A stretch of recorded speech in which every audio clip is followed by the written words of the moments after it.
Assalamu alaikum class. Hope you're fine and doing well. In the last class, we have discussed about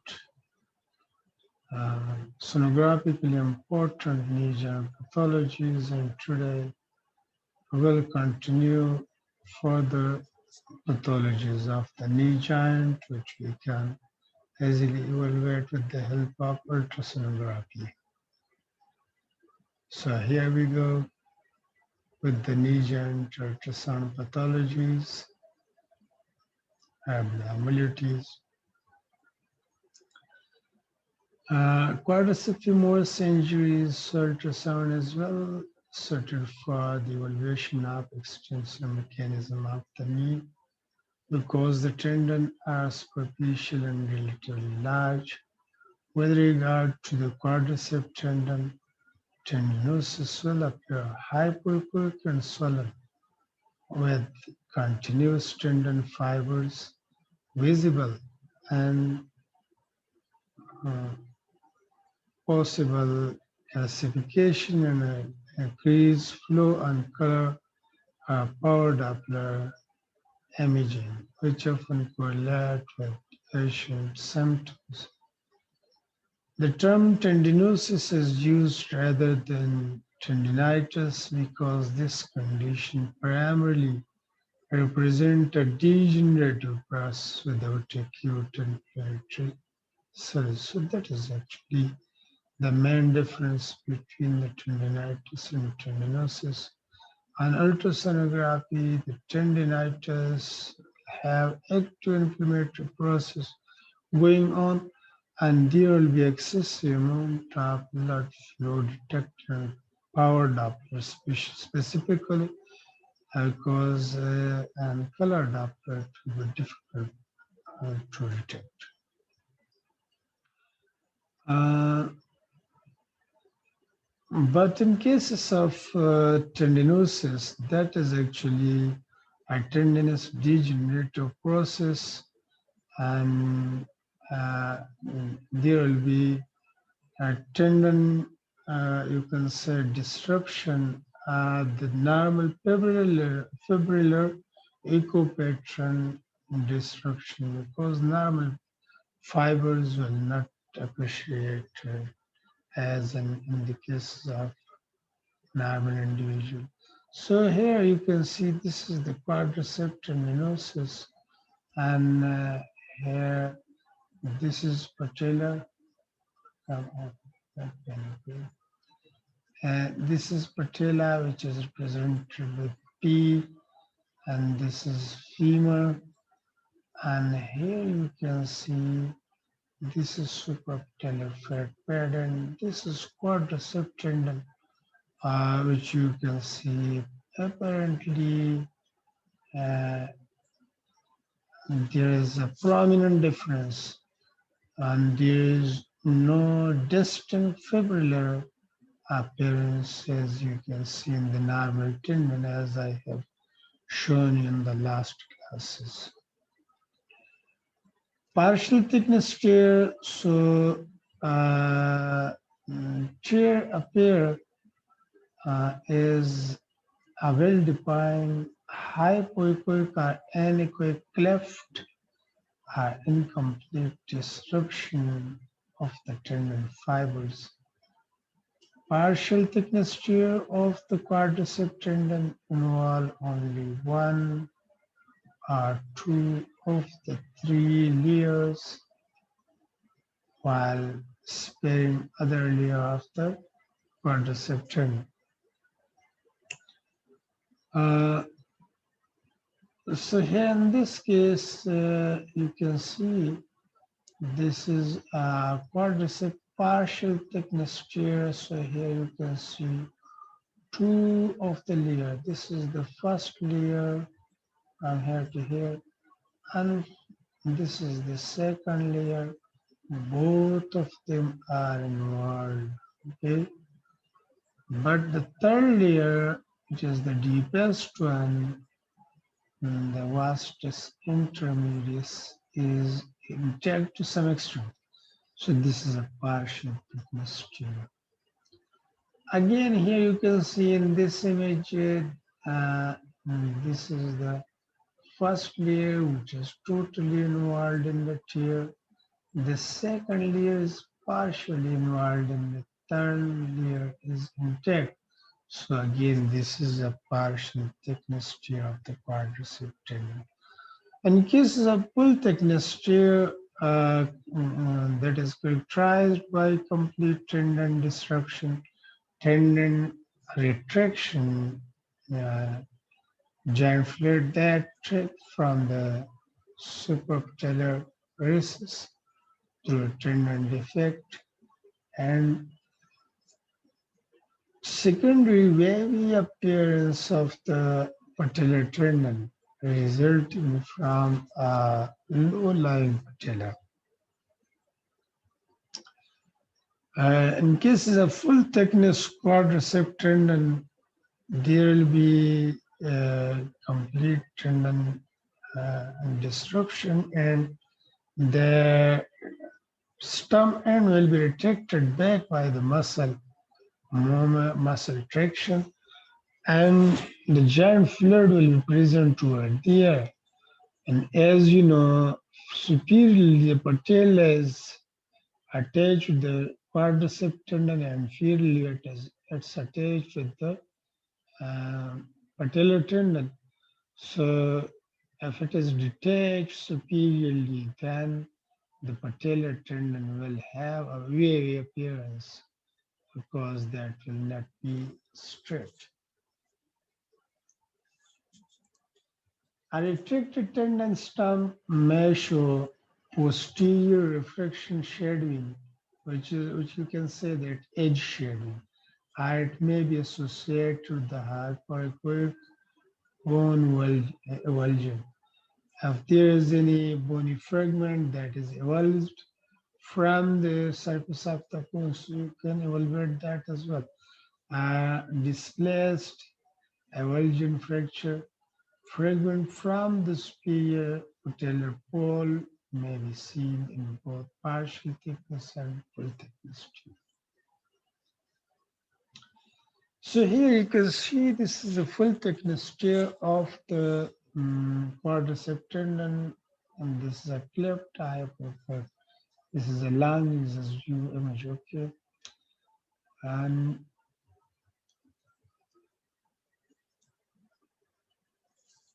again, this is a long view image, and here you can see the stub ends are far apart from each other.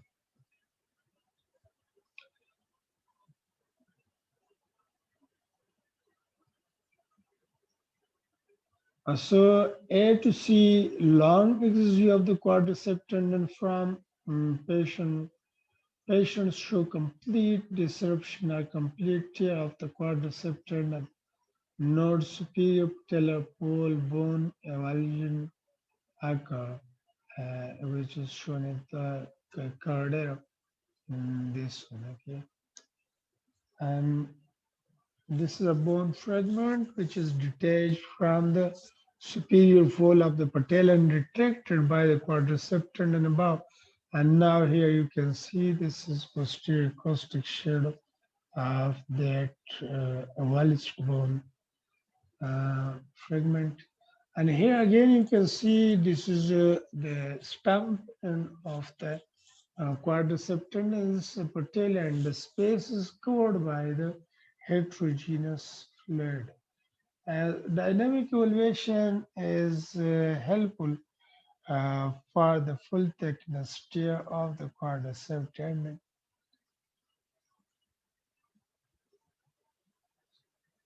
Lack of tendon movement during flexion extension of the knee joint. Translation across the abnormal segment or movement of the tendon stump or avulsion fragment away from the patella indicate complete tear.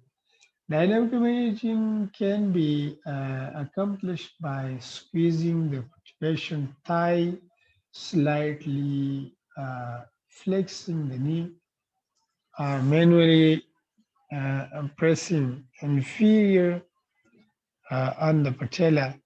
This method is helpful with a subacute tear when hemorrhage may fill the torn tendon gap with echogenic material, and also with a chronic tear in which a complete tear may demonstrate partial healing.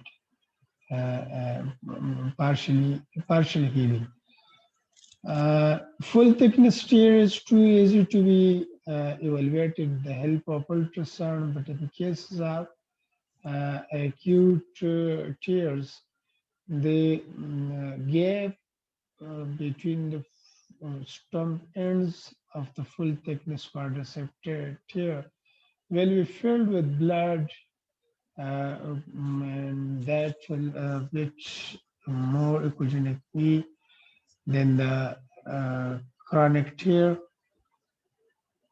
So it will be difficult to differentiate between the tendon and the blood and the gap of the tendon.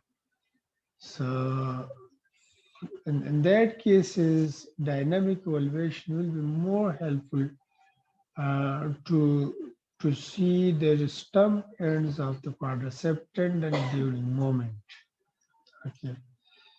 And the other way of dynamic evaluation is that the patella could be moved or squeezed with the help of the transducer or with the examiner free hand up and down to evaluate the complete tear of the quadriceps tendon. Patellar tendon injuries could also be partial thickness tear or complete thickness tear, and jumper's knee,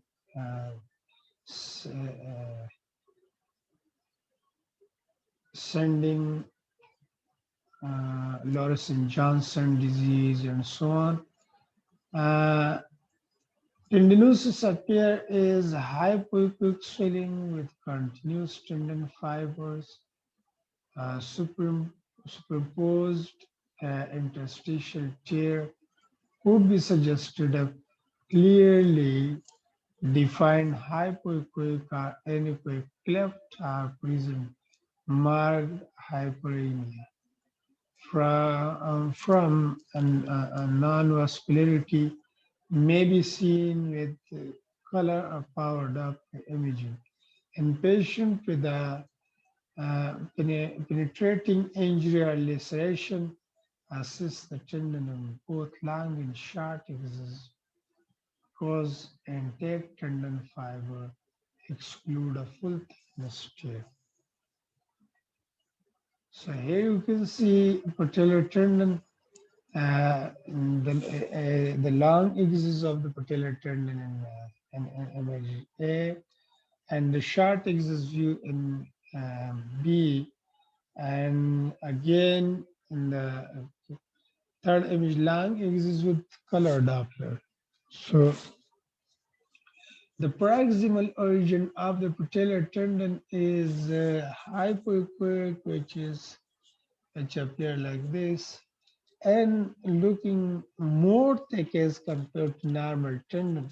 And when rotating the transducer to the short axis view, so here you can see some of the intact fibers of the patellar tendon at this region, which are encircled, and the central hypoechoic region, which is encircled now. This is the hypoechoic region, which represents the tendinosis.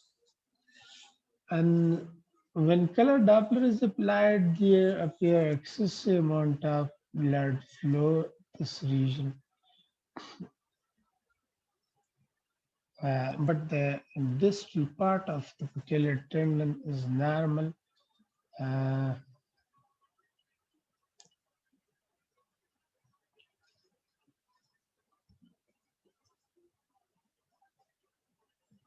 Okay. Again, this is patellar tendon tendinosis.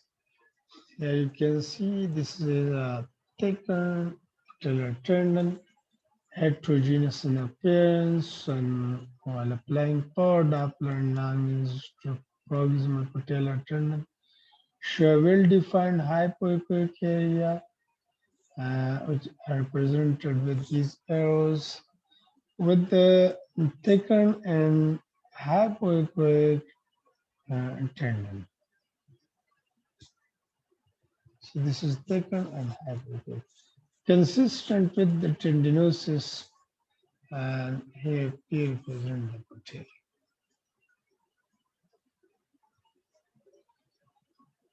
Patellar tendon partial tear again. Here you can see this is a long axis view of the patellar tendon. So here you can see this is a hypoechoic cleft.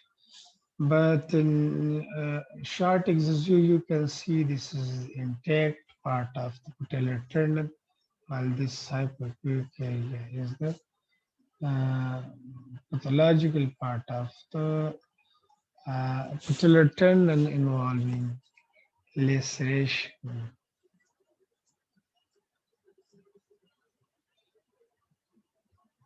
On full thickness patellar tendon tear, complete tendon fiber discontinuity, tendon retraction, refraction shading, or you can say edge shading at the stump ends. Wavy patellar tendon may be present. That was in case of complete tear. Patella may be highly high-riding.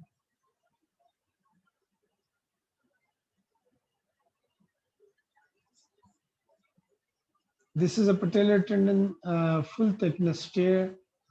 So A and B, both of them are the long axis view images. The patellar tendon from two patients show complete disruption of the patellar tendon. So from here to here, this is a complete disruption, and this is the stump end.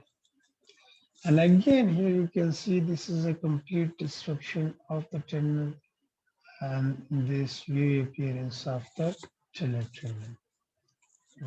Part.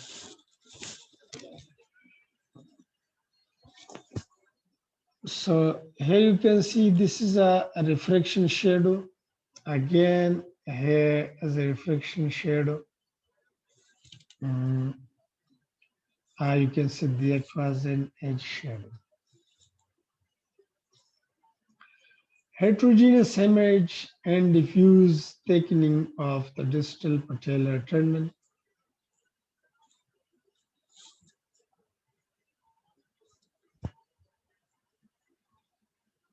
Dynamic imaging is also important to confirm the tendon discontinuity and to identify tendon retraction in the settings of full thickness tendon tear by minimally flexing the knee or by manually pressing superiorly on the patella.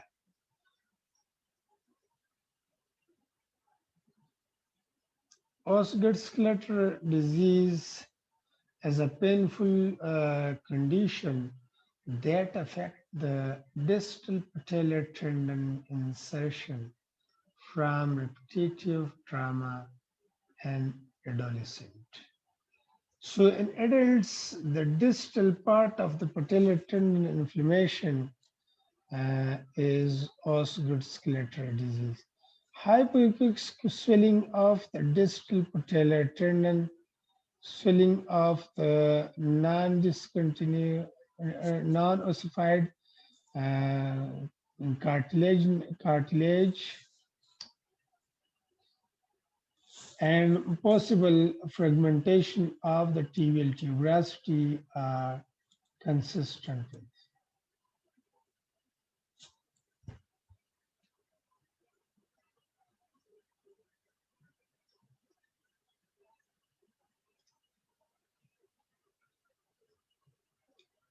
So here you can see this is Osgood Schlatter disease. This is the intact patellar tendon, while this is the tibial tuberosity where the patellar tendon is intended to insert, and Around the tibial tuberosity, the region is hypoechoic, which is represented with black and white arrows, and that is the distal part of the patellar tendon inflammation, which is Osgood Schlatter disease. Hypoechoic swelling of the proximal patellar tendon at the inferior pole of the patella is termed as Sending Lawrence-Johnson disease. So inflammation at this region is Sending Lawrence-Johnson disease. This is Osgood Schlatter disease. Central defect are persistent hypoechoic area in the central patellar tendon may be seen when this segment of the tendon is used for anterior cruciate ligament reconstruction. So the patellar tendon could be used in the reconstruction of other tendons. So mostly the central part could be used, and that will appear hypoechoic persistently after total knee arthroplasty. In the patellar tendon may be swollen as an expected find.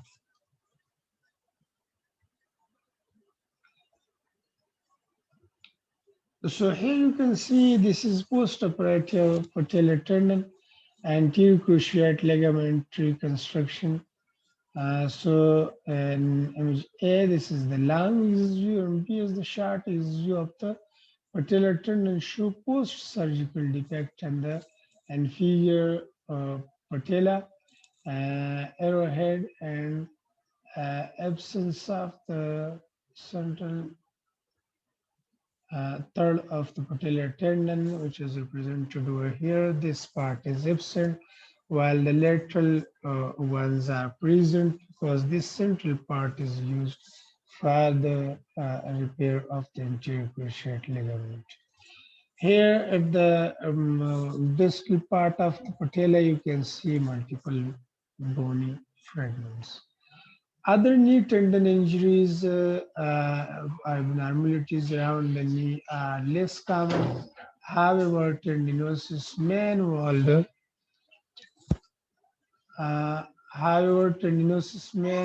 the semimembranous or bicep femoris.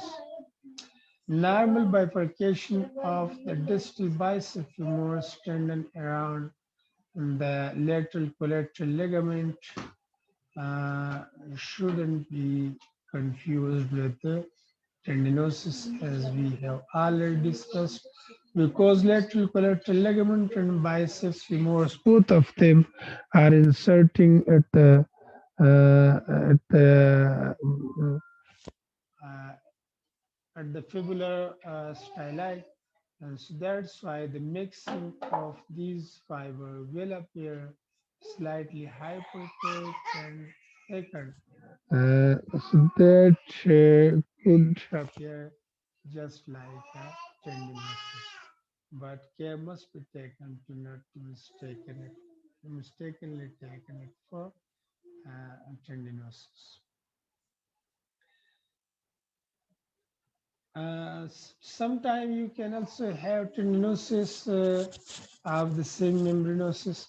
So while evaluating localizing the semitendinosus tendon, so here you will see the same thickened part of the tendon, and the fibrillar normal appearance of the tendon is not present over here. So the loss of fibrillar echo pattern of the tendon and a thickening the salient features of the tendinosis. Iliotibial band, friction band syndrome, or iliotibial band syndrome, you can say chronic and repetitive contact between the iliotibial tract and the lateral femoral condyle. may produce hypoechoic edema, inflammation, and possibly uh, adventitious bursa formation deep to the iliotibial tract with a possible thickened iliotibial tract uh, as shown in figure. Acute trauma may also cause injury uh, to the iliotibial tract. So here you can see these two images, iliotibial tract is localized and lung is view.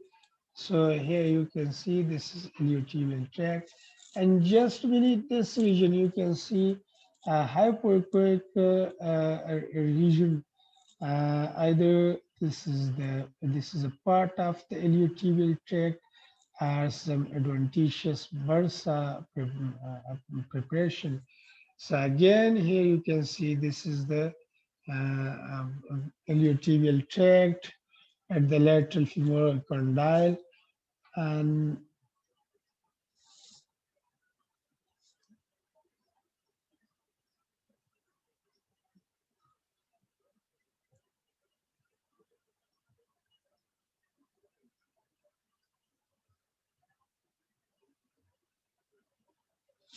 you can see this is a hypoechoic bursa-like structure, which is supposed to be in the adventitious bursa. Iliotibial tract here, so that could also be appreciated, but in cases of acute tear, there will be a bit echogenic fluid, you can say blood accumulation over there, and that will be difficult to differentiate from the surrounding echogenic structure. But with the sittings of trauma and dynamic evaluation, you'll be able to differentiate iliotibial tract tear from any other pathology. In the sittings of gout, the patellar tendon and the popliteus tendon are prone to involve in the gout arthritis. Therefore, these sites should be evaluated when for the inflammatory arthritis, even with asymptomatic hyper hyperuricemia, involvement of the distal patellar tendon is not uncommon. At ultrasound, a gouty tophus, just for example, that will be a structure made up of monosodium urate, and that will be highly echogenic, and that will have posterior caustic shadow as well. Just for example, that will appear just like a stone, which is called gouty tophus, and it will appear hyperechoic and amorphous, often with an anechoic or hypoechoic halo.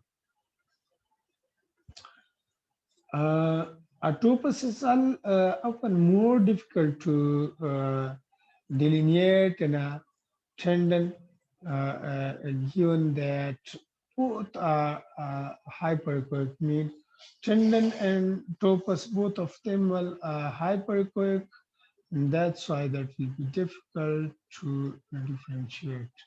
However, real-time imaging show lack of fibrillar echopatron in the tophus. Shadowing may also be seen behind the tophus, while there will be no shadow behind the normal tendon, which is more often due to refraction rather than attenuation from calcification of the tophus. Hyperemia may also be present as adjacent cortical erosion and often tissue extension of the tophus. So here you can see this is a Gout tophus echogenic structure having posterior caustic shadow. Again, this is an amorphous echogenic structure with posterior caustic shadow. So both of them are tophus and the patellar tendon, right? So here this is patella, and this is you can say tibial tuberosity.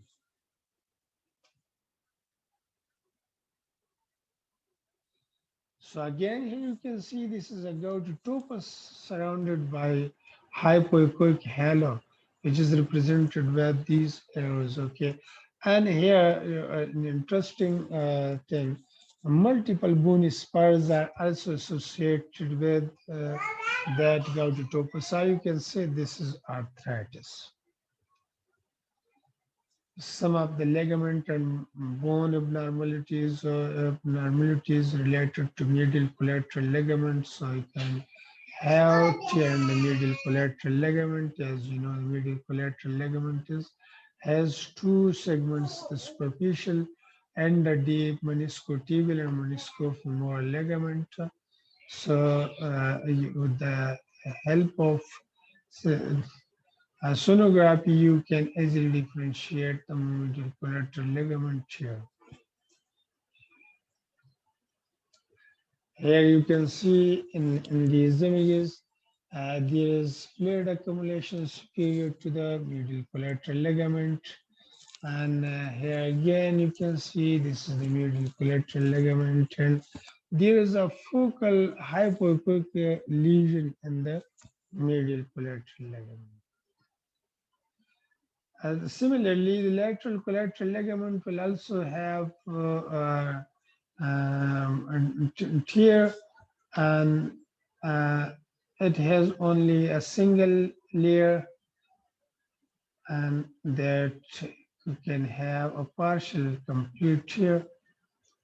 So here in this example, you can see this is a lateral collateral ligament, fibular collateral ligament.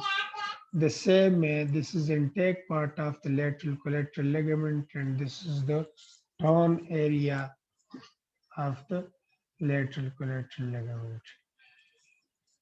So you can also have pathologies in the cruciate ligaments. So MRI is considered the imaging modality of choice for the evaluation of interior and posterior cruciate ligament. But posterior cruciate ligament is considered abnormal if it is hypoechoic or anechoic and swell more than 1 centimeter thick. A torn posterior cruciate ligament may be focally disrupted or diffusely enlarged. Hyperechoic bone avulsion from the posterior aspect of the tibia also possible. But in normal individuals with dynamic elevation or slight knee movement, the posterior cruciate ligament could easily be differentiated from the rest of the adjacent structures. The anterior cruciate ligament could be evaluated in short axis view just behind the neurovascular structure in the popliteal region, all shown. So here you can see this is posterior cruciate ligament, which is thickened and having irregular pattern. But in cases of normal posterior cruciate ligament, although normal posterior cruciate ligament will appear hypoechoic due to anisotropy, but its shape will be regular and its border will appear parallel to each other.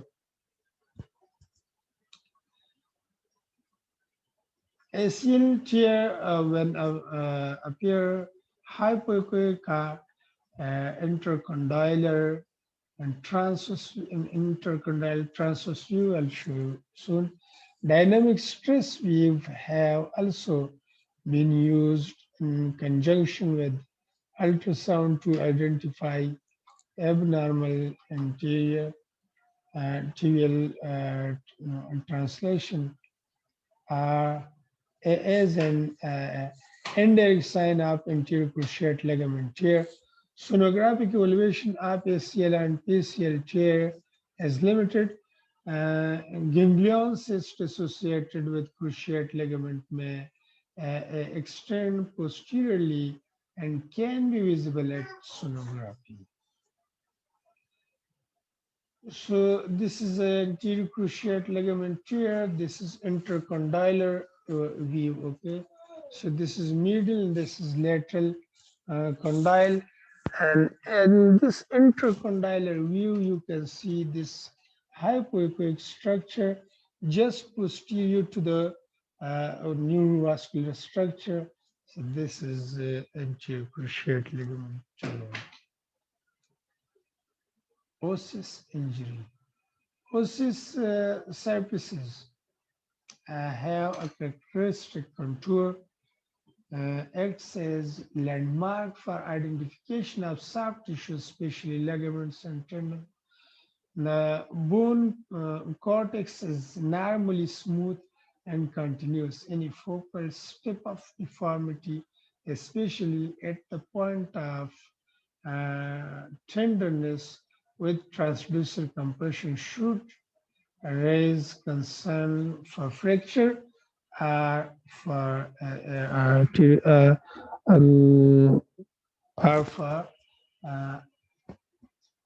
arthritis. So here you can see in this image, this is a step up of the cortical part of the bone that represent a hairline fracture in the bone. And there are some of the patellar anatomic variations, so that could not be taken for the fracture of the patella. And this session will end soon. That's why you have to join the next session as soon as possible, so you can ask any question regarding this lesson if you have.